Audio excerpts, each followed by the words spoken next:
Our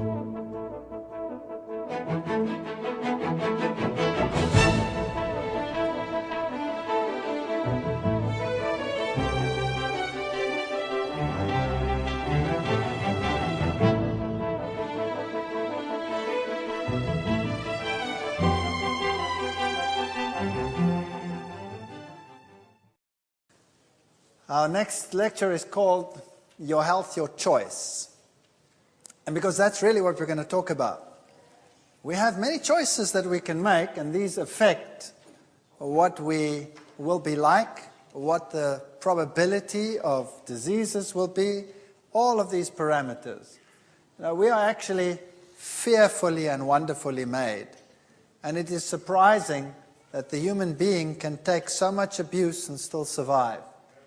And the fact that everything is still so normal is really very surprising. What are the risk factors affecting our health? Well, there are some things that you can change and some things that you cannot change.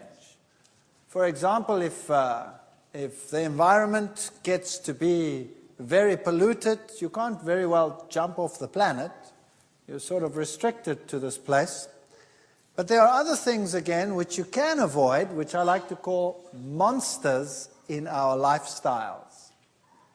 Smog blights babies in the womb. Well, there's nothing other than you can do about that except stop breathing. And then there are other things that we do to ourselves, like we take stimulants, we have stressful lives. People wake up in the morning, they feel half dead, they need a stimulant. So one grabs for a cup of coffee or a cup of tea or a cola drink or a cigarette or any one of those just to get going. And you get hooked to these stimulants. And they increase your state of arousal. Then when you come home and you want to go to bed and you've had these all day long, then you need a depressant, something to calm you down. So you come home and you have a drink.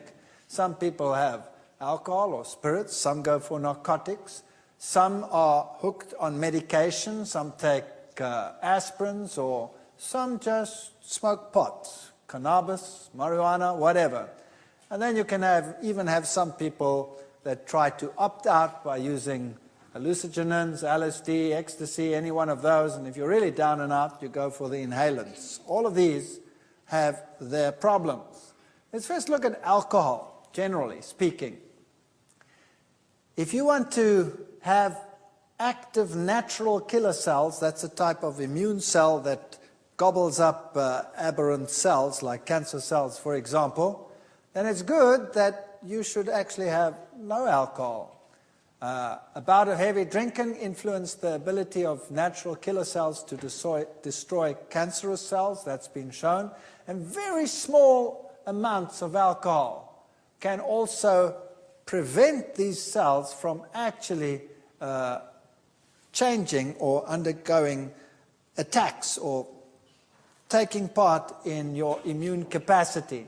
So even small amounts of alcohol reduce your immunocapacity.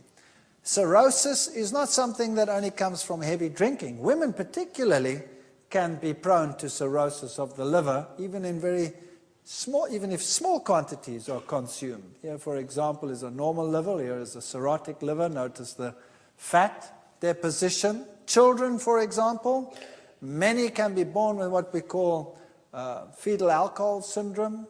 Typical would be a small head circumference, low nasal